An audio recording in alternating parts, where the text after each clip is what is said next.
नमस्कार, स्वदेश एजेंडा देख रहे हैं आप और मैं हूं आपके साथ राखी। कहते हैं जितना बड़ा कुनबा उतनी ही ज्यादा तकरार। कमोवेश कुछ इसी तरह की स्थिति बिहार विधानसभा चुनाव के दौरान एनडीए और इंडिया गठबंधन दोनों में दिखाई दे रही है।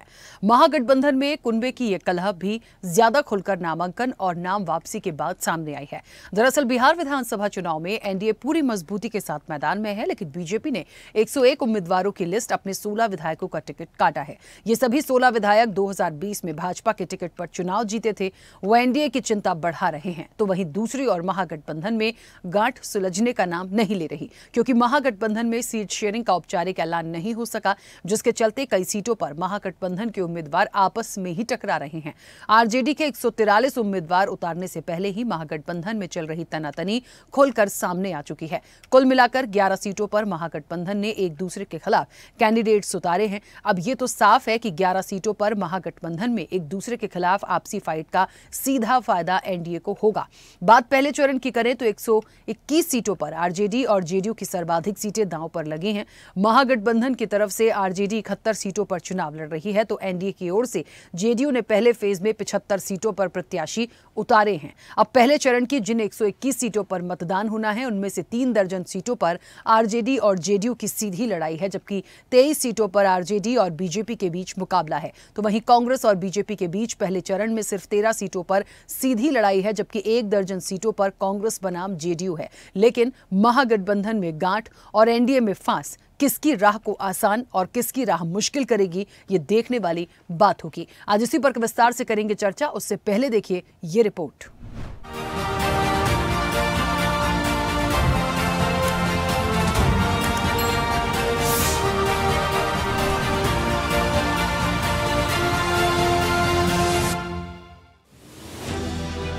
बिहार में नामांकन प्रक्रिया पूरी होने के बाद अब सियासी उठापटक अपने चरम पर है।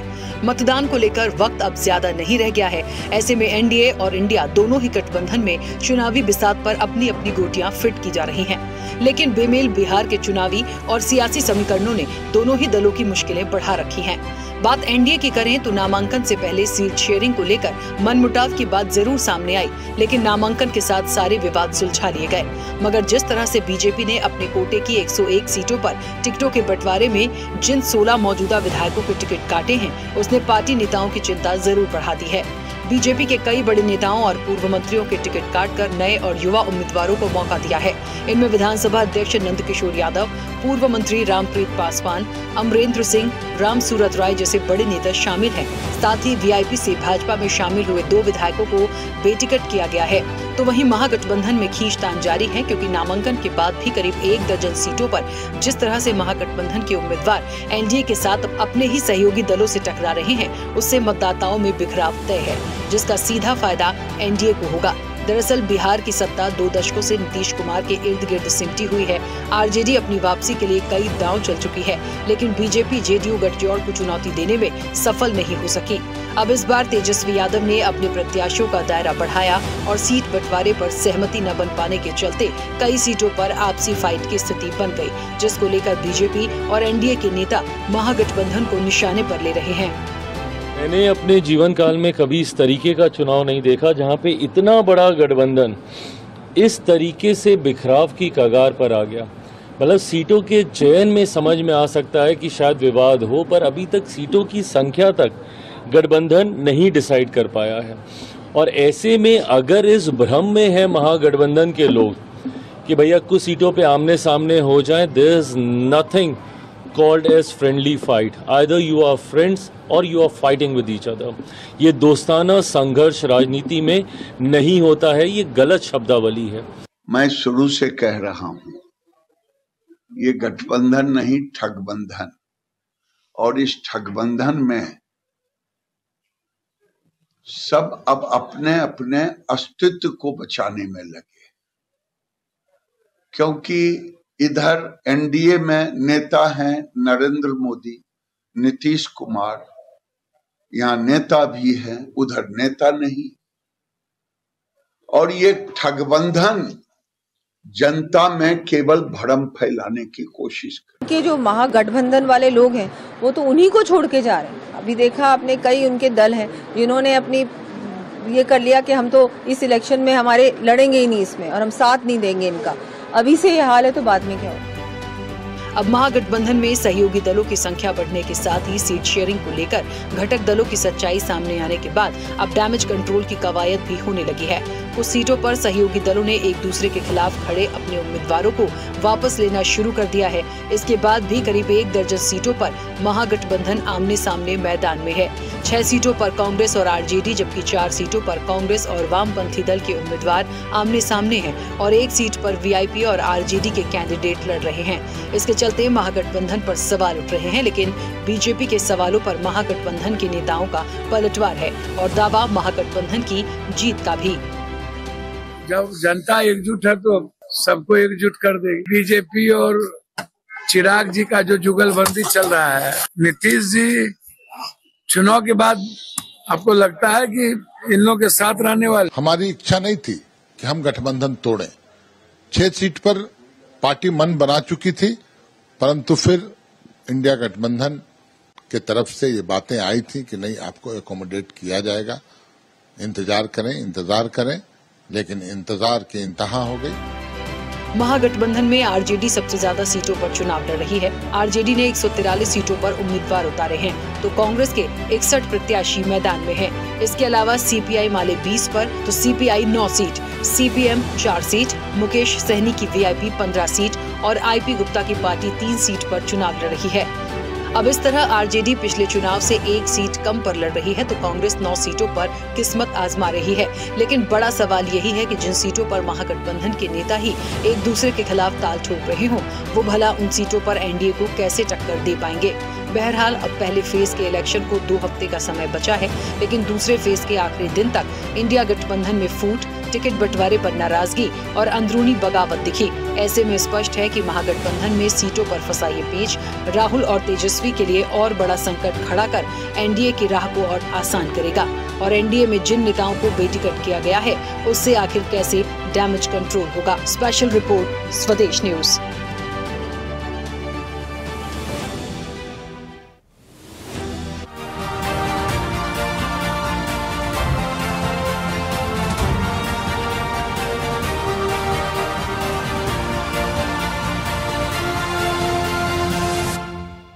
चलिए, तो आखिरकार बिहार का जो चुनाव है बेहद दिलचस्प होता जा रहा है। और दिलचस्प इसलिए क्योंकि कहते हैं जैसे जैसे इलेक्शन की तारीख नज़दीक आती है, बहुत सारी चीज़ें निकलकर सामने आती हैं।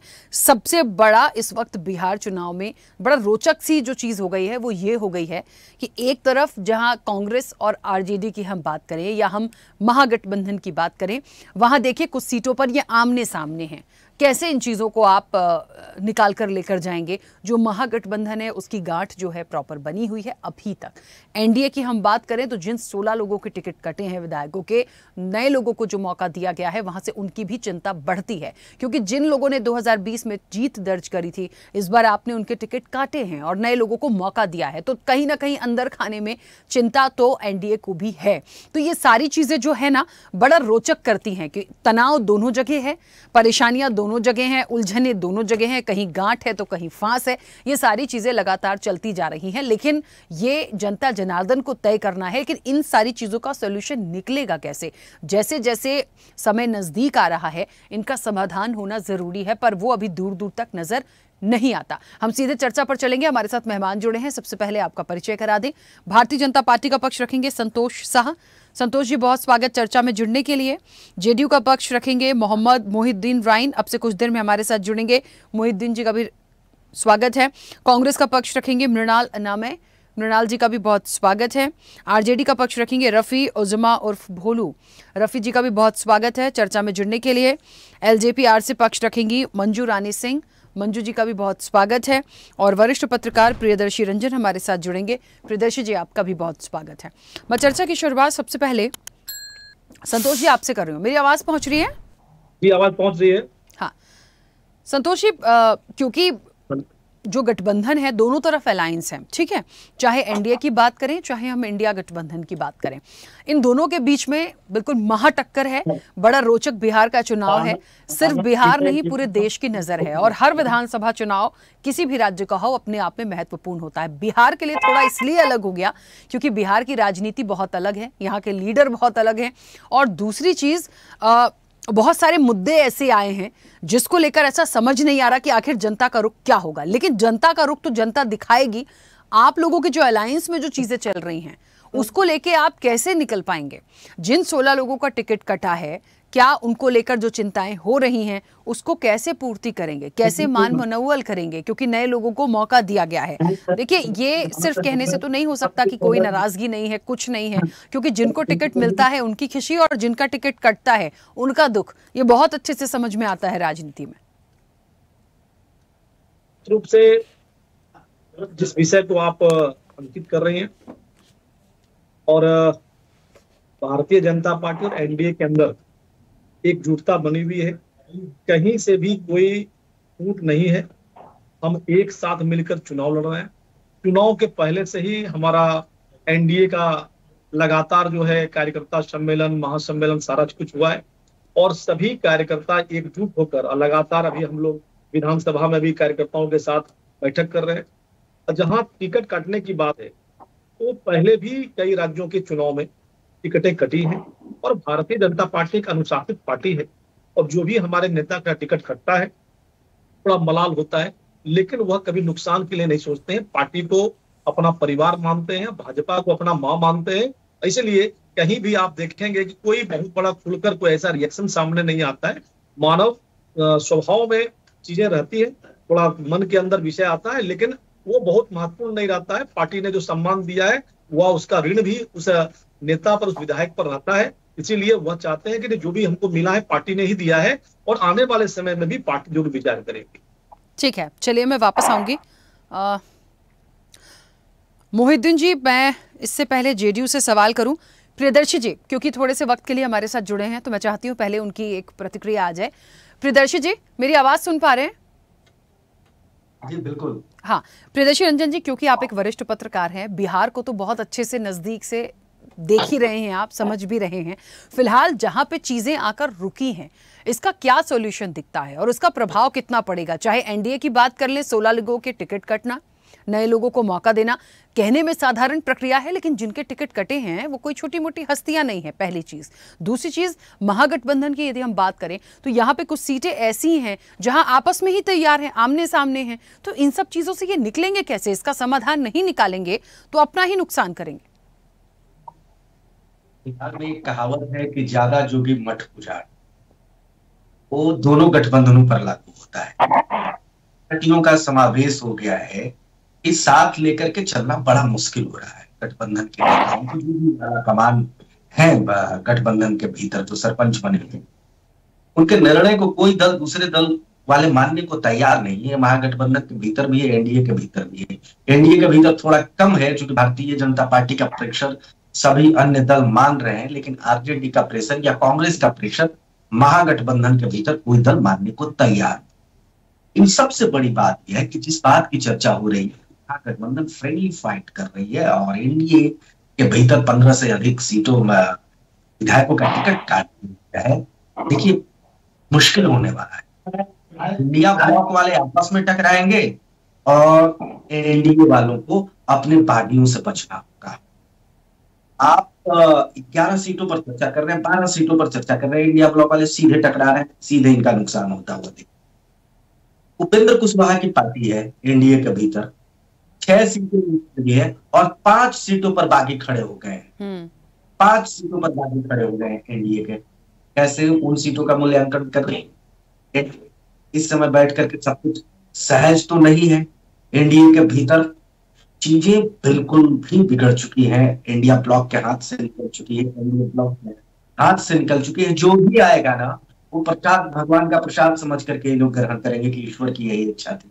कोशिशें दोनों ओर से गठबंधन को एकजुट रखने की जो हुई है, पूरी तरीके से धरातल पर कमजोर नजर आता है। ये वोट ट्रांसफर का इशू रहेगा। वोट ट्रांसफर का इशू इसलिए रहेगा कि इंडिया ब्लॉक की अगर आप बात करें तो जो विश्वास और विश्वासघात की बात इंडिया ब्लॉक के भीतर हो रही है, दबे जुबान खुले जुबान फ्रेंडली फाइट की बात हो रही है, तो उस लिहाज से ये देखना महत्वपूर्ण होगा कि क्या इस सहनी का वोट कांग्रेस को ट्रांसफर होगा या माले का वोट, वाम दलों का वोट कांग्रेस को ट्रांसफर होगा। मुश्किल सवाल है जिसका जवाब इंडिया ब्लॉक के लोग, ना जिसको महागठबंधन बिहार में कहते हैं, उनको ढूंढना होगा। वरना आगे चुनाव अभी बचा हुआ है, अभी बहुत कुछ नहीं खोया है इन लोगों ने। वो देंगे अगर वोट ट्रांसफर एक दूसरे पार्टियों में नहीं हुआ तो सबसे ज्यादा टकराव की स्थिति में वाम दल है, सबसे ज्यादा टकराव की स्थिति में कांग्रेस है। इन दोनों के भीतर कोई ऐसा तालमेल नहीं दिख रहा, पहले भी नहीं दिखता था, अब भी नहीं दिख रहा है कि वोट ट्रांसफर हो जाए। पहले से ये चल रहा था, अब तो और अविश्वसनीयता का माहौल है। इस अविश्वसनीयता के माहौल में किस तरीके से महागठबंधन वाले लोग निपटते हैं देखना होगा, और एनडीए ब्लॉक के लिए बागियों से निपटना होगा। एक के बाद एक अनेक बागी अनेक सीटों पर खड़ा होगा। गिनती करिएगा तो ऐसे 40 सीट करीब निकल करके आ जाए। इससे एनडीए ब्लॉक वालों को बड़ा खतरा है। फिर एनडीए के भीतर भी एक सवाल खड़ा है कि क्या चिराग पासवान और नीतीश कुमार में जो पुरानी अदावत थी वो जनता के लेवल पे खत्म हो चुका है। पार्टी का तो दिल मिल गया, दिल मिलता हुआ दिख रहा है, लेकिन एक दूसरे को क्या वोट ट्रांसफर करेंगे जनता दल यूनाइटेड वाले चिराग को और चिराग वाले जनता दल यूनाइटेड को। सवाल इसलिए भी ये खड़ा हो गया है कि आज भी जब चिराग पासवान का बयान आता है कि मुख्यमंत्री चुनाव के बाद तय होगा कि चेहरा कौन होगा, उससे सबसे ज्यादा असहज स्थिति में कोई पार्टी होती है तो वो जनता दल यूनाइटेड होती है। नीतीश कुमार के समर्थक यह मान रहे हैं कि अगर हो न खुदा न खास्ता कुछ बात बिगड़ी तो चिराग पासवान भावी मुख्यमंत्री हो सकते हैं या भारतीय जनता पार्टी का कोई हो सकता है। नीतीश के लिए राह मुख्यमंत्री की कुर्सी के लिए मुश्किल हो सकती है। इसी स्थिति में जो असमंजस की स्थिति है ना, वो भी कहीं न कहीं एनडीए को असहज कर रहा है। तो इंडिया ब्लॉक दोनों गठबंधन धर्म को निभाते हुए जिस रास्ते पर चली है वो रास्ता बहुत कटीला हो चुका है, बहुत कटीला हो चुका है। आने वाले दिनों में यह देखना दिलचस्प होगा कि किस तरीके से दोनों गठबंधन के लोग अपने दलों पर कंट्रोल करते हैं, अपने पार्टियों पर कंट्रोल करते हैं, और दोनों गठबंधनों के भीतर जो जो घटक दल हैं एक दूसरे के प्रति वोट ट्रांसफर कराते हैं। जी राकेश, बिल्कुल ठीक है, वापस आऊंगी। मोहिद्दीन जी, मुझे सुन पा रहे हैं? जी बिल्कुल सुन पा रहे हैं। हाँ मोहिद्दीन जी, एक बड़ा सवाल है, मैं प्रियदर्शी जी की बात को आगे बढ़ाऊंगी क्योंकि चर्चा आज सिर्फ उन्हीं चीजों पर हो रही है। दोनों गठबंधन में जो चीजें चल रही हैं उसको लेके कैसे आगे बढ़ेंगे। देखिए, निर्णय जनता को जो देना है जनता देगी, तो यहाँ पब्लिक तो आएगी ही क्योंकि वोट उनको करना है, लेकिन आप लोगों की पहले आपसी जो कलह है उसमें तो सुलह हो जाए, ये एक बड़ा सवाल है। क्या वाकई में जेडीयू जो है और एलजेपी जो है वोट ट्रांसफर एक दूसरे को करेंगे? बहुत जायज सा सवाल है क्योंकि ये अनबन महागठबंधन की भी है, ये उथल पुथल आप लोगों के बीच भी चल रही है, कैसे इससे निकलेंगे? देखिए, जहां तक आपने पूछा कि हमारे एनडीए गठबंधन में कहीं पर कोई दिक्कत परेशानी नहीं है, आपने देखा होगा कि टिकट बंटवारे के वक्त भी थोड़ी बहुत परेशानी हुई क्योंकि 5 पार्टी जब एक जगह पे होती है तो थोड़ी बहुत परेशानी हुई, लेकिन वो सभी परेशानियों को एनडीए के आला कमान नेताओं ने उसको दूर करने का काम किया। जहां तक आप बता रहे हैं कि हम लोग में जो आपसी समन्वय है वो बहुत ही बेहतरीन है, कहीं से हमें कोई परेशानी नहीं है। और जहां तक आप बता रहे हैं एलजेपी आर की बात की, उनसे आपका समन्वय बन पाएगा कि नहीं बन पाएगा। देखिए, हम लोग एक पार्टी में है, थोड़ी बहुत परेशानी हुई थी, वो तमाम चीजों को दूर कर ली गई है। और जहां तक एनडीए की बात है, पूरे बिहार में एकजुटता के साथ जितने भी हमारे घटक दल के नेतागण हैं, चाहे उपेंद्र कुशवाहा जी हो, चाहे हमारे जीतन राम मांझी जी हो, चिराग पासवान जी हो, और हमारा पार्टी जनता दल यूनाइटेड हो या हमारा सहयोगी भाजपा हो, तमाम हम लोग इत्मीनान से एनडीए के सभी घटक दलों के साथ अच्छा से चुनाव लड़ रहे हैं। हमें इसमें कहीं से कोई परेशानी नजर नहीं आता। तो हमें यही उम्मीद लग रहा है कि हम लोग बेहतर परफॉर्मेंस करेंगे। जैसा कि पहले भी आपने डिबेट करवाया था, उस मौजू पे हम लोगों ने बोला था कि हमारा एनडीए गठबंधन बिल्कुल मजबूत है, एक प्लेटफॉर्म पे है, और विकास में जितना काम बिहार में जितना काम हुआ विकास का, उन तमाम बातों को जनता दिल की गहराई से देख रहे हैं, उन्हें कोई कंफ्यूजन नहीं है। अगर आप महागठबंधन की बात करेंगे, इंडिया गठबंधन की बात करेंगे, तो आप स्वयं देख रहे होंगे, हमारे बहुत सारे सम्मानित प्रवक्तागण बैठे हुए हैं सभी पार्टियों का, उनको भी पता है कि अभी तक उनके महागठबंधन में घींचातानी चल ही रहा है। अभी तक वो कंफर्म नहीं कर पा रहे हैं कि कौन कहां से लड़ेंगे। आज आप देख सकते हैं कि जितनी उनकी 243 सीट है, हमें लगता है 257 सीट पर 257 उम्मीदवार खड़े हैं 243 सीट पे। तो अभी तक उन पार्टियों में समन्वय नहीं बन पाया है। हमारा एनडीए बिल्कुल मजबूत है, एक साथ है। नीतीश कुमार जी का जो विकास मॉडल है और जिस तरह से डबल इंजन की सरकार है, और जनता इस बात को समझ भी रहे हैं कि अगर नीतीश कुमार फिर से सरकार बनाते हैं, अगर वो मुख्यमंत्री बनते हैं, तो निश्चित रूप जो हमारा जो केंद्रीय सरकार है माननीय प्रधानमंत्री महोदय की, वो इस सरकार को, जिस तरह आपने देखा कि जब भी वो आते हैं हमारे बिहार को एक बहुत ज्यादा संख्या में वो पैसा देके जाते हैं ताकि बिहार का विकास हो। और जनता सोच रही है कि अगर फिर से एनडीए की सरकार बनेगी और जिस तरह दिल्ली में भी एनडीए की सरकार, तो निश्चित रूप से आने वाले समय में सरकार बनने के बाद ज्यादा से ज्यादा हमें पैसा मिलेगा सेंट्रल गवर्नमेंट से, और हम लोग बिहार का विकास निरंतर करते आ रहे हैं। और उस 5 साल में जो बचा हुआ काम है, निश्चित रूप से मजबूती एनडीए सरकार बनेगा और हम लोग बेहतर से बेहतर काम करेंगे। 5 सालों में जो भी छोटा मोटा काम हो, उन तमाम कामों को पूरा करने का काम करेंगे। इसीलिए हमारे पार्टी में कहीं से कोई संदेह नहीं है, कोई परेशानी नहीं है, सभी एकजुट है। एक प्लेटफॉर्म पे रह करके हम लोग मजबूती से अपना जो हमारा पहला चरण का चुनाव है उसके लिए तैयारी कर रहे हैं, और हमें उम्मीद है कि हम लोग पहले चरण के चुनाव में बेहतरीन परफॉर्मेंस करेंगे और हमारा एनडीए गठबंधन निश्चित रूप से आगे रहेगा, और आगे रह करके हम लोग और बेहतर से बेहतर ही करते जाएंगे, क्योंकि लोगों के दिल में विश्वास है नीतीश कुमार जी के प्रति, माननीय प्रधानमंत्री नरेंद्र मोदी के प्रति। इसीलिए हमें कोई दिक्कत, कोई परेशानी नजर नहीं आ रहा है।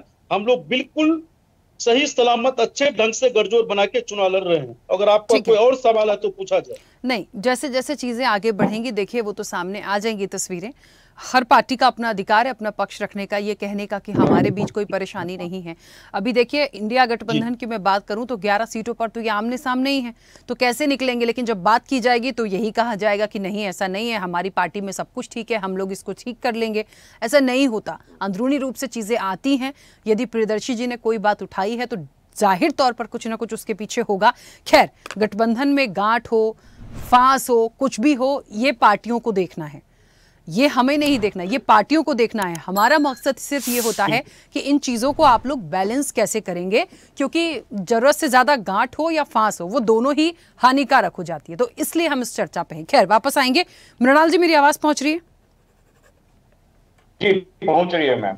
मृणाल जी, ये यहाँ तो मेरा इंडिया गठबंधन से एक ही बड़ा महत्वपूर्ण सवाल है। आरजेडी और कांग्रेस 11 सीटें ऐसी हैं जिसमें आमने सामने, सर आप लोग गठबंधन के हैं, एक साथ इस इलेक्शन में हैं, आमने सामने खड़े हो जाएंगे तो फिर किसको पटकनी कौन देगा? नुकसान आप दोनों का हो जाएगा, कोई भी जीते या हारे। ऐसा है मैम कि गठबंधन, महागठबंधन में सब ऑल इज वेल है। जहां तक बेसिकली ऐसा कहाँ लिखा कि संविधान में लिखा हुआ है कि जहां गठबंधन रहेगा वहां पर अपना प्रत्याशी नहीं खड़ा कर सकता है।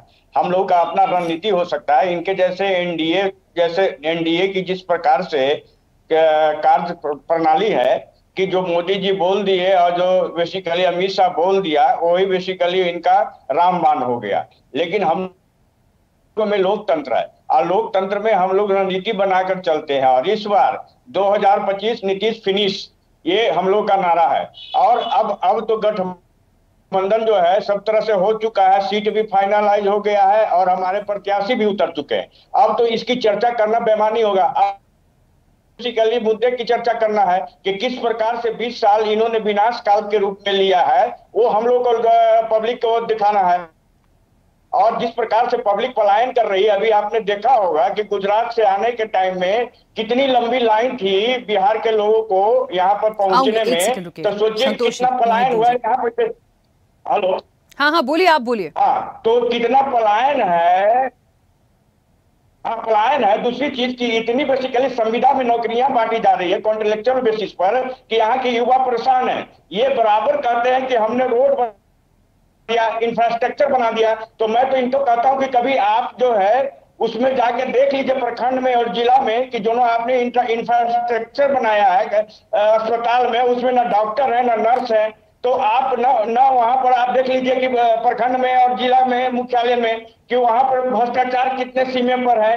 वहां पर बेसिकली 500 1000 रुपए लिए घूस लिए और आवासीय प्रमाण पत्र भी गरीब का नहीं बनाया जाता है। तो हम लोग जिस प्रकार से अल्पसंख्यकों की लड़ाई लड़ रहे हैं, जिस प्रकार इन्होंने कहा कि बांग्लादेशी घुस गए हैं, तो इन्होंने जब हमने चुनाव आयोग से लिस्ट मांगा तो इन्होंने एक भी चुनाव आयोग ने लिस्ट नहीं दिया और नहीं बताया कि आप बताइए कि किस प्रकार से चुनाव लड़ रहे हैं। इन्हीं के जो एनडीए के जो बेसिकली मेन नेता है सम्राट चौधरी, उन पर कितने आरोप है, और अशोक चौधरी पर 200 करोड़ घोटाला का आरोप है, दूसरा का सृजन घोटाला का आरोप है। आप देखिए कि कैग का बेसिकली 7,000 करोड़ का हिसाब ही नहीं ये लोग दे पा रहे हैं। तो अब तो मुद्दे की राजनीति होगी ना, तो अब तो यहाँ पर इस सीट का कोई शेयरिंग का कोई बात ही नहीं है, सब चीज उतर चुका है। और हम लोग में सब तरह से पूरी अच्छी तरह से हम लोग में महागठबंधन में कहीं कोई गड़बड़ नहीं है। इस बार 2025 फिनिश।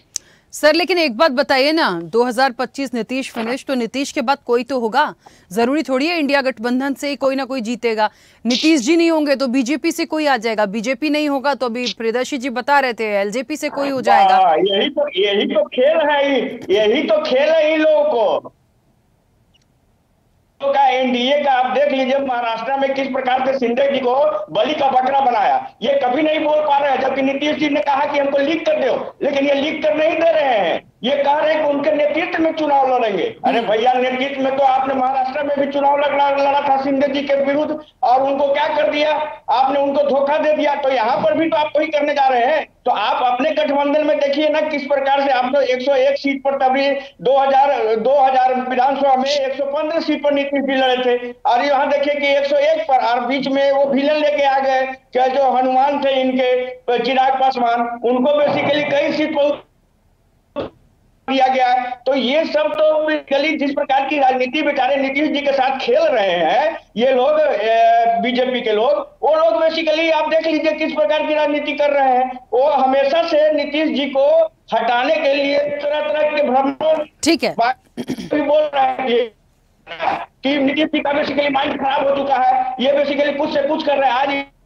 नीतीश जी के नेतृत्व में इनको चुनाव लड़ना पड़ रहा है। तो सोचिए कि नीतीश जी किस प्रकार से बेचारे बने हुए हैं, और किस प्रकार से ये उनको ढोकर और किस प्रकार से जनता को भ्रमित करके वोट लेना चाहते हैं। लेकिन इस बार जनता भ्रमित नहीं होगी, जनता जान रही है कि मुद्दे की चुनाव होगी, और मुद्दे पर ये पूरी तरह से हारे हुए हैं। इस बार महागठबंधन का चुनाव बनेगा, इससे नहीं बोलना चाहता। ठीक है मृणाल जी, वापस आऊंगी।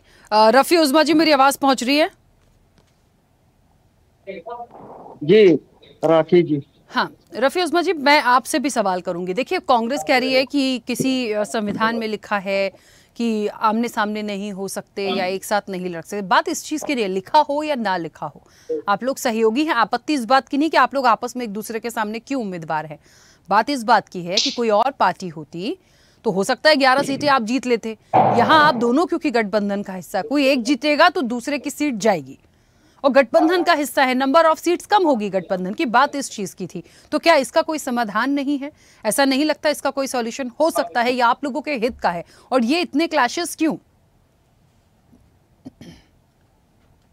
देखिए राठी जी, सबसे पहले मैं आपके दर्शक का बहुत बहुत आभार और उनको मुबारकबाद देता हूँ कि आपके चैनल को देख रहे हैं। आपने जो सवाल किया है, आप सबसे पहले ये जान लें, हमारा जो महागठबंधन है ये समाजवादियों का गठबंधन है। दूसरी ओर जो लोग बैठे हुए हैं, जो गठबंधन है वो गौडसे की गठबंधन है, जहाँ पे लोगों की बातें नहीं सुनी जाती है।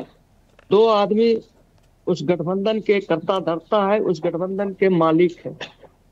वो दो आदमी जो तय करेंगे वही घटक, उस गठबंधन के सभी घटक को मानना होगा।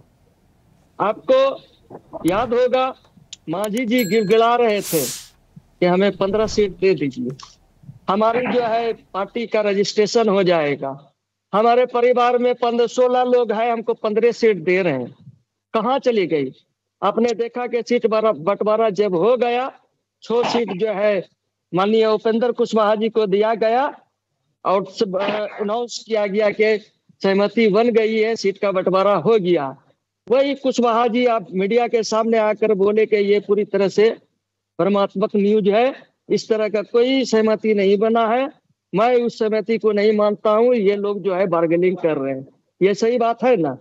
दूसरी बात है कि हमारी जो गठबंधन है इसमें आप पूरी तरह से लोकतांत्रिक गठबंधन है। यहाँ पे वीआईपी पार्टी जिसका एक भी विधायक नहीं है, एक भी सांसद नहीं है, उनको भी अधिकार दिया गया है कि वो भी अपनी बातों को रखे और अपने हक अधिकार के लिए मजबूती से गठबंधन में माने अपनी बात को लेकर लड़े, और जिसका परिणाम है कि आज उनका 15 सीट उनको माने गठबंधन का दिया गया। ऐसा लोकतंत्र इसमें एनडीए गठबंधन में नहीं है। कौन सी ऐसी पार्टी है? मांझी जी के पास में विधायक है, मांझी जी के पास में एमएलसी है, मांझी जी खुद केंद्रीय मंत्री है, उनको ही बात को नहीं सुना गया। चिराग जी के पास सांसद है, वो खुद केंद्रीय मंत्री है, उनको क्या माने उनके बातों का कदर होता है। आपको मैं बताना चाहता हूँ, आप कहते हैं महागठबंधन में फूट है, आप देख लीजिए तारापुर विधानसभा से माने एनडीए गठबंधन के सबसे बड़े चेहरा भाजपा के नेता सम्राट चौधरी जी लड़ रहे हैं चुनाव। किस तरह से भ्रमित किया गया लोगों को, कभी आ गया कि तारापुर से जो है एलजेपी आर चुनाव लड़ेंगी, पूरी तरह से उसको जो है एलजेपी आर का जो लेटर है उस पर भी एलजेपी आर का माने निकल गया कि एलजेपी आर लड़ेगी। फिर आ जाता है कि उस पर जो है जदयू लड़ेगी, जो सिटिंग विधायक थे उनका टिकट काट दिया गया। फिर सम्राट चौधरी जी का नाम आ जाता है। तो आप किसकी बात कर रहे हैं? महागठबंधन में कुछ सब सही है, लेकिन एनडीए गठबंधन में कुछ सही है। बिहार के मुख्यमंत्री जो 20 साल से चेहरा दिखा के भाजपा उनके साथ मलाई खा रही है, आज नीतीश कुमार जी कहाँ है? वो मीडिया के सामने क्यों नहीं आते हैं? वो जनता के सामने क्यों नहीं आते? क्यों माने भारत के गृह मंत्री अमित शाह जी होटल के कमरे में बैठकर 1 to 1 लोगों को बुला करके बात करते हैं और उन पे जो है दबाव बनाते हैं? ऐसा क्यों होता है? ये राष्ट्रीय माने महागठबंधन में ऐसा होता है क्या? महागठबंधन में कोई भी लोग बोल सकते हैं, अपनी बातों को रख सकते हैं। यहाँ पे अगर किसी नेता के प्रति किसी को गुस्सा है तो मीडिया के सामने रखते हैं, फिर उसको सुलझाया जाता है। वो चलनी दूसरे दुख को और सुख को। आप एनडीए गठबंधन में अभी भी क्या स्थिति बना हुआ है? हमारे राष्ट्रीय जनता दल से जो भी विधायक जदयू में या भाजपा में गए हैं वो पहले से अलग थे, उसको अभी जो है अपना सदस्यता खत्म करके पार्टी ज्वाइन की। ये जो जदयू और भाजपा तो जो एलजेपी से लोग टूट कर आ रहे हैं, वो राजा जी क्यों ज्वाइन कर रहे हैं? कांग्रेस से क्यों ज्वाइन कर रहे हैं? ये एनडीए गठबंधन वाले को सोचना चाहिए। जनता उनसे पूरी तरह से उब चुकी है। 20 साल से में नीतीश कुमार जी शारीरिक रूप से एक मिनट मैडम, शारीरिक रूप से और सरकारी तंत्र को पूरी तरह से खटारा कर चुके हैं। अब ना नीतीश जी उस लायक है और ना बिहार की जनता जिस तरह का शासन चल रहा है उसको बर्दाश्त करने वाले हैं। लास्ट बात मैं बोलना चाहूंगा, नीतीश कुमार जी सुशासन का नाम लेते हैं, वही नीतीश कुमार जी ने किसको टिकट दिया? अनंत सिंह आ गए तो मैंने वो बहुबली हो गए। हमारे यहाँ से ये कोई आ जाते हैं तो उनको गुंडा कहा कह दिया जाता है। इन सारी बातों को आप ईमानदारी से डिबेट करें और जनता के बीच इन बातों को लाएं। ठीक है, मैं सभी लोगों को समय दूंगी, बहुत देर से समय मांग रहे हैं। बस एक छोटी सी प्रतिक्रिया मंजू रानी जी की आ जाए, उसके बाद बीजेपी जेडीयू जो भी वक्त मांग रहे हैं उनको वापस से समय दूंगे। मंजू रानी जी मुझे सुन पा रही हैं? जी जी मंजू रानी जी, क्योंकि ये कहा जा रहा है कि सब कुछ ठीक होने के बावजूद भी कुछ ठीक नहीं है। ऐसा कि नीतीश जी हैं या चिराग पासवान हैं, बाहरी रूप से सब कुछ बहुत अच्छा दिखता है लेकिन अंदरूनी रूप से सब कुछ अच्छा नहीं है। कुछ डिस्प्यूट है, कुछ चीजें हैं जो ठीक तरीके से नहीं हो रही हैं, बहुत असहज महसूस करते हैं जब सीएम की बात हो जाती है। क्या वाकई ऐसा है? नहीं है तो फिर ये सारी बातें क्यों निकल रही हैं? मैं सबसे पहले तो आपके चैनल को धन्यवाद देती हूँ कि आपने हमें बोलने का मौका दिया है। सबसे बड़ी बात है कि चिराग पासवान जी जो कि हमारे केंद्रीय मंत्री हैं, उनकी सोच और नीतीश कुमार जी की सोच है ना मिलती है, लेकिन अफवाहें जो भी फैलती हो वो अलग बात है, लेकिन हम लोग जो है सभी पांचों घटक दल गठबंधन में है और सभी चीज खुशहाली से चल रही है, कोई नाराजगी नहीं है। क्योंकि चिराग जी अभी आपने सुना होगा, देखा भी होगा कि वो कहते हैं कि हमको नीतीश कुमार जी से बहुत कुछ सीखना है। तो उनमें एक ऐसी माने चरित्र है कि वो बड़ों से बहुत कुछ सीखने की अनुभव लेने की वो चाहत रखते हैं। ऐसी कोई बात नहीं है। हम लोग आज भी हम लोग एकजुट होकर और आज हम लोग जो गठबंधन में है, एनडीए गठबंधन, सभी घटक दल मिल के हर प्रत्याशी को जहां जहां सीट मिला है जिताने की संकल्प लिए हुए। ठीक है, वापस आऊंगी। चलिए संतोष जी कुछ कहना चाह रहे थे, अपनी बात रखिएगा। हाँ, मृणाल जी आऊंगी इसके बाद। जिनके खुद के घर नहीं संभल रहे हैं वो दूसरों पर उंगली उठा रहे हैं। इस महागठबंधन में लठबंधन है, जहां 12-13 जो है अपने प्रत्याशी को उतार के, और भागलपुर के अंदर ही कहलगांव में, सुल्तानगंज में ऐसे 2-2 जगह पर हम लोग देख रहे हैं लगातार इन लोगों के बीच आपस में तालमेल नहीं है। और महागठबंधन जो है और जो बिहार की जनता ने इसको ठगबंधन कहा है। और ऐसे जगह पर जहां इन लोग ईमानदारी की बात कर रहे हैं, नैतिकता की बात कर रहे हैं, सिद्धांत की बात कर रहे हैं, 15 साल पहले जो सरकार रही थी, 15 वर्षों में जो जंगल राज था और 20 वर्षों का जो मंगल राज, तुलनात्मक दृष्टि से लोग देख रहे हैं कि जंगल राज से निकल के जो मंगल राज में आए हैं तो जंगल राज में क्यों जाएंगे, जहां आज भी खुलेआम लोग कह रहे हैं कि जो है तेजस्वी सरकार आएगी, रंगदार बनेंगे, कट्टा लेकर नाच रहे हैं। और ऐसे तमाम अपराधियों का सिर्फ सरकार बनने की छुटपुकाहट और अपराधी सड़कों पर निकल आते हैं। और इस प्रकार का जो भ्रष्टाचार का तांडव था, कल तक तो नौकरी के बदले जमीन, और अब तो नया बात आया है कि जमीन के बदले जो है आप जो है टिकट बांट रहे हैं।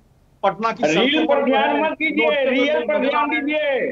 ये सारी बातें जब सामने आ रही है तो आप अपना चेहरा देखिए ना भाई, क्यों माने हमारे जो है इस प्रकार की बातें कर रहे हैं और जहां कुछ उंगलियां उठा रहे हैं सीधे। आज ही गया में हत्या हुई है जी, गया में आज ही हत्या हुई है खुलेआम। आप रील पर बोल रहे हैं, रील पर बोलिए। कोई भी महाजंगल राज है अभी। सरकार उसके लिए जो है प्रशासन काम कर रही है और आपके प्रशासन किसके अंदर में है? प्रशासन किसके अंदर में है? पटना के सीएम हाउस में अपराध चलता था। राखी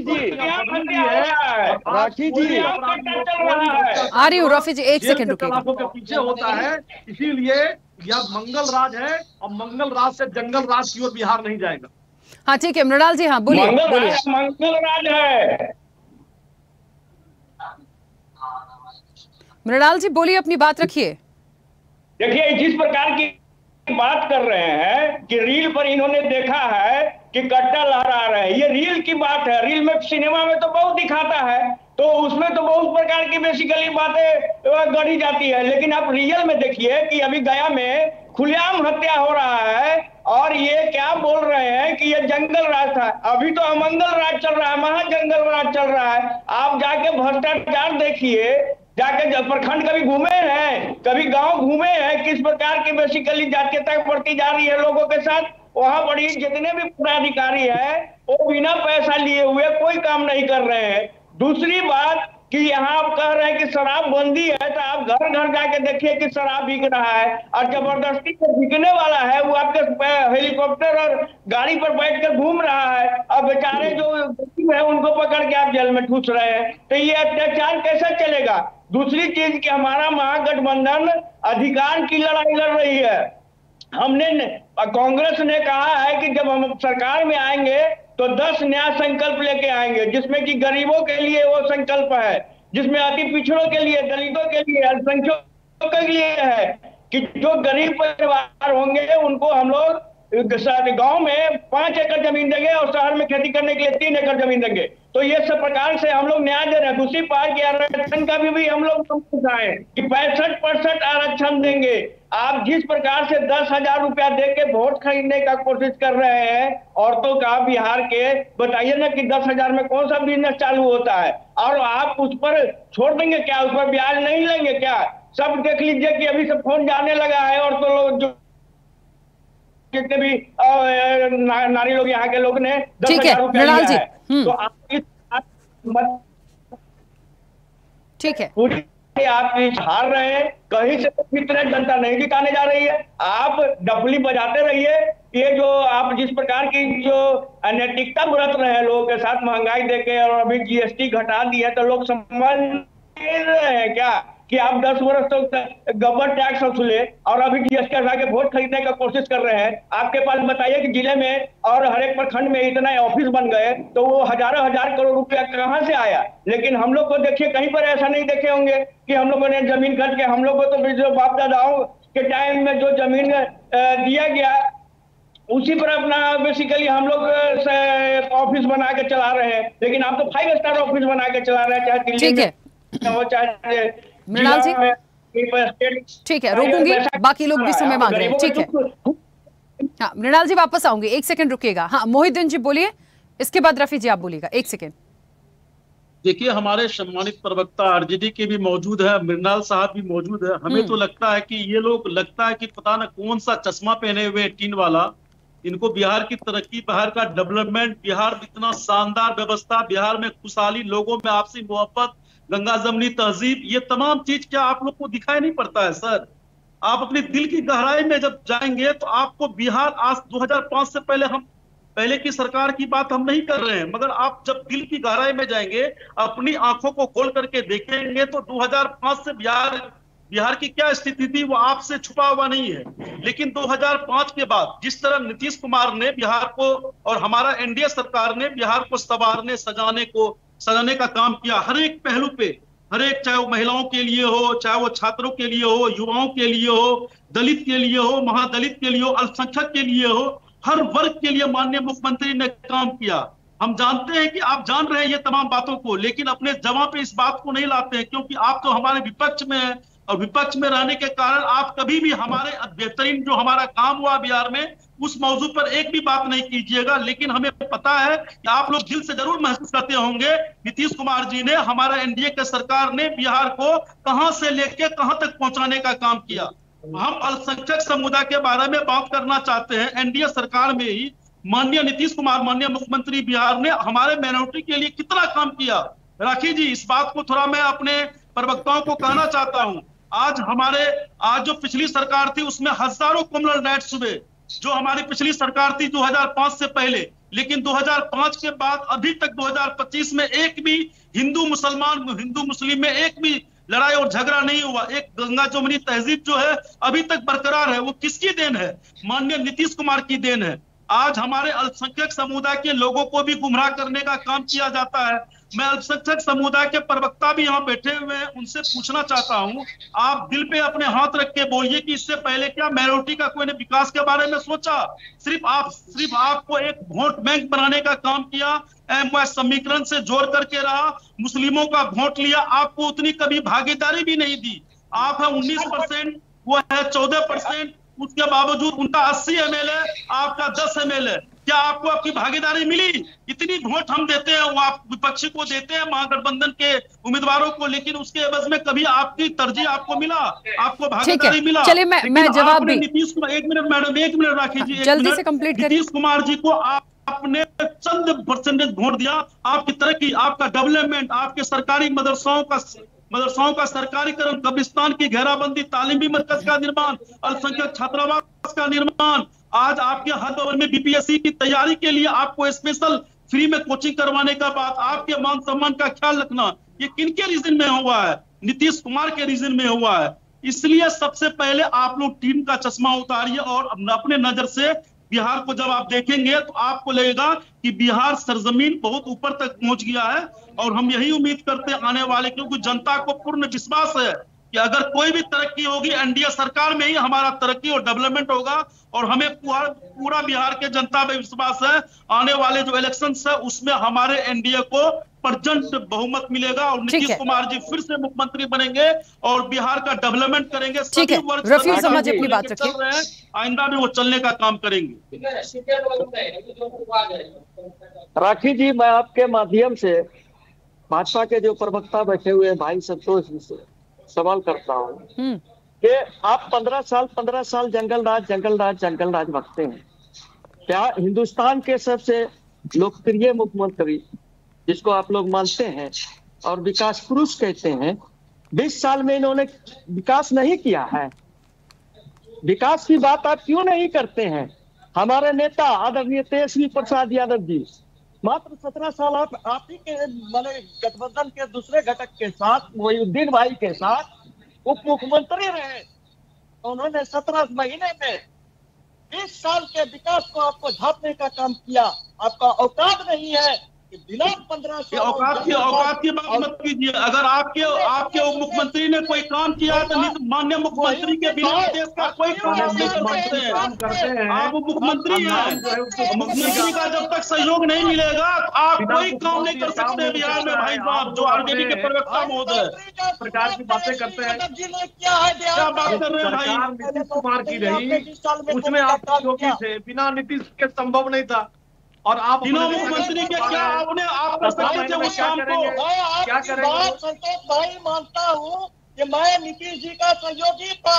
नीतीश जी हमारे बड़े भाई थे, बड़े पार्टनर थे। ये मानना पड़ेगा कि नीतीश जी के बदौलत न कि आपके उप मुख्यमंत्री के बदौलत। के विकास के लिए कटिबद्ध है, लगातार न्याय के साथ विकास हो रहा है, सबका साथ सबका विकास हो रहा है। अगर विकास हुआ तो इसे पटना की सड़कों पर आपके नेता एक एक करके अपनी बात रखिए सर, समय दिया, एक एक करके बात रखिए प्लीज। साथ फिरते हैं, इसलिए जिस प्रकार का विकास हुआ है आपके नेता भी। संतोष जी देखिए उन्होंने बीच में इंटरप्ट नहीं किया, ठीक है, आपत्ति जायज है, हो सकती है, लेकिन सबको समय बराबरी से दिया तो प्लीज उनको बोलने दीजिए। हाँ कंप्लीट करिए रफी जी जल्दी से। जी आप मैंने भाजपा नीतीश कुमार के साथ ही हमारा गठबंधन था, सही बात है, लेकिन सबसे ज्यादा 17 महीना अगर इधर गठबंधन था तो 18.5 महीना आपका बीजेपी के साथ गठबंधन था। क्या उस बीजेपी के गठबंधन में क्यों नहीं नौकरी दिया गया? क्यों नहीं मैंने जो काम हुआ है सड़कों का इस तरह का जाल बिछा 5 साल पहले क्यों नहीं बिछा? ये 5 साल के अंदर इस तरह का सड़कों का जाल बिछा, ठीक है। आपने जो मैंने रोजगार की बात की वो पहले क्यों नहीं उपलब्ध कराए? ये पूरी तरह से बेईमानी है। आप में अगर हिम्मत है एनडीए गठबंधन में या एनडीए गठबंधन के किसी भी नेता में अगर हिम्मत है तो जिस तरह से हमारे नेता तेजस्वी जी विकास की बात करते हैं, कोई उलूल जुलूल बात नहीं करते हैं, कभी नीतीश कुमार जी पे कटाक्ष नहीं करते हैं, कभी मोदी जी पे कटाक्ष नहीं करते हैं, ओनली फॉर माने विकास। उस तरह से आप बात कीजिए, ये आप लोगों से नहीं होगा। दूसरी बात, मोहिउद्दीन भाई की बात करते हैं, अल्पसंख्यक बोल रहे थे, मुस्लिम बोल रहे थे, कब्रिस्तान कर दिया। आप कहाँ थे? वोट का कानून बन गया, आप कहाँ थे उस समय? सारे मुसलमान रोड पे सड़क पे बैठे हुए थे, आप उस समय क्या कर रहे थे? सारे मुसलमानों का अंतिम उम्मीद था कि नीतीश कुमार जी समाजवाद के कोख से निकले हैं तो ये सेकुलरिज्म का मैंने इनके अंदर जिंदा होगा और ये निर्णय अपने निर्णय को लेंगे और मुसलमानों के मैंने आबरू को बचाने का काम कर रहे थे। अब भाई मोहिउद्दीन भाई आप बताइए, 3 तलाक, आप मुसलमान है, 3 तलाक को आप अच्छी तरह से समझते हैं क्या? 3 तलाक को जिस रूप में बीजेपी के द्वारा एनडीए के द्वारा मीडिया के माध्यम से जनता के बीच पहुंचाया गया, क्या वो सही था? आपने कहा थी आपकी पार्टी? ठीक है आपके पार्टी में रफी जी चलिए, क्योंकि समय की सीमा है, मंजू रानी जी अपनी बात रखिएगा जल्दी से। बात आप रफी साहब बिहार की मौजों को छोड़ करके आप 3 तलाक के मसले पे चले गए। ठीक है मंजू रानी जी मुझे सुन पा रही हैं, प्लीज अपनी बात रखिए जल्दी से, समय हो गया। उस पर भी अलग से सुनिए रफी साहब। मोहिउद्दीन जी रुकिए 1 मिनट, एलजेपी को अपनी बात रखने दीजिए, उनका एक प्रश्न है उसे पूरा होने दीजिए, ठीक है। मोहिउद्दीन जी रुकिए। लड़कियां जो स्कूल जा रही हैं और जो साइकिल से जा रही हैं और दिन दहाड़ी जो पहले आरजेडी की तरफ से, लालू यादव की तरफ से लड़कियों को स्कूल जाने की मना होती थी, और आज नीतीश कुमार की देन है कि महिलाएं अपने कार्य क्षेत्र में, जीविका दीदी हो चाहे अपने किचन में जो विद्यालय में काम कर रही हैं, अब महिलाएं जो है चाहे सेविका दीदी हो, सभी काम कर रही है। वो किसकी देन है? क्या लालू जी की देन है? लालू जी के जमाने में 4 बजे के बाद कोई महिला निकलने से डरती थी, और आज महिलाएं 1 बजे रात को, 2 बजे रात तक स्टेशन पे रहती है और अपने घर पर पहुंचती है। ये किसकी देन है? आज इतनी लंबी लंबी जो गांव तक पहुंच रही है सड़क, वो किसकी देन है? ये नीतीश कुमार की देन है। तो हमारी जो गठबंधन है, इसमें सिर्फ विकास की बात होती है, उनके तरह नहीं। तो वो जो बोल रहे हैं कि वोट बेच रहा है नीतीश कुमार जी 10,000 रुपया देके, वो मैं पूछती हूँ, यही काम तेजस्वी जी 1,000 रुपया दे के महिलाओं को क्यों नहीं खुश कर सके? माँ बहन योजना दिए और झूठा फ्रॉड वाला काम किए। वो अपनी पहले गिरिबान में झाके कि उनके पैकेट से 1,000 रुपया तो निकलने का माँ बहन के लिए दम नहीं था, और नीतीश जी को हंसते हैं कि वोट खरीदते हैं। अरे नीतीश जी महिलाओं को और बेटियों को और बेरोजगार लोगों के लिए कितने नए नए, आज पटना में स्टेशन में देखिए कितना अच्छा स्टेशन खुला है। जबकि हम लोग धूप में जाते थे, आज हम लोग एसी में जाते हैं। किसकी देन है? आज किसकी देन है ये? ठीक है मैम, देखिए ये मुख्य रूप से जो चर्चा है, किसने क्या किया, किसने कितना विकास किया, ये जनता भली भांति देख रही है, समझ रही है, वो अपना निर्णय वोटों के माध्यम से देगी। लेकिन जो आपसी चीजें हैं, जिसे आप लोग सब लोग कह रहे हैं नहीं आंतरिक रूप से कोई कलह नहीं है गठबंधन में, दोनों ही अलायंस की मैं बात करूं तो ठीक है, आप लोगों को ऐसा लगता है तो ठीक बात है, लेकिन पब्लिक डोमेन में चीजें आती हैं, बिहार से बहुत चीजें आती हैं, बेहतर कर लेंगे, सुधार लेंगे तो अच्छा है, लेकिन डिस्प्यूट होगा तो वो भी किसी से छुपेगा नहीं, क्योंकि ये चुनाव है। फिलहाल समय हो गया है, मुझे इस चर्चा को रोकना पड़ेगा। आप सभी का बहुत शुक्रिया इस चर्चा में जुड़ने के लिए। तो देखिए, बिहार में जो गठबंधन है, हम दोनों ही अलायंस की बात करें, वहां पे सब कुछ ठीक नहीं है। अच्छा, होता यह है कि जो भी अलायंस के अपना अपना पक्ष रख रही हैं पार्टियां, वो यही कहती हैं कि हम में एकता है, हम एक साथ हैं, ऐसी कोई बात नहीं है, अफवाहें हैं। लेकिन अफवाहें हैं तो फिर इतनी चीजें कैसे हो रही हैं? जिनका टिकट कटा है, क्या वो चुपचाप बैठ जाएंगे?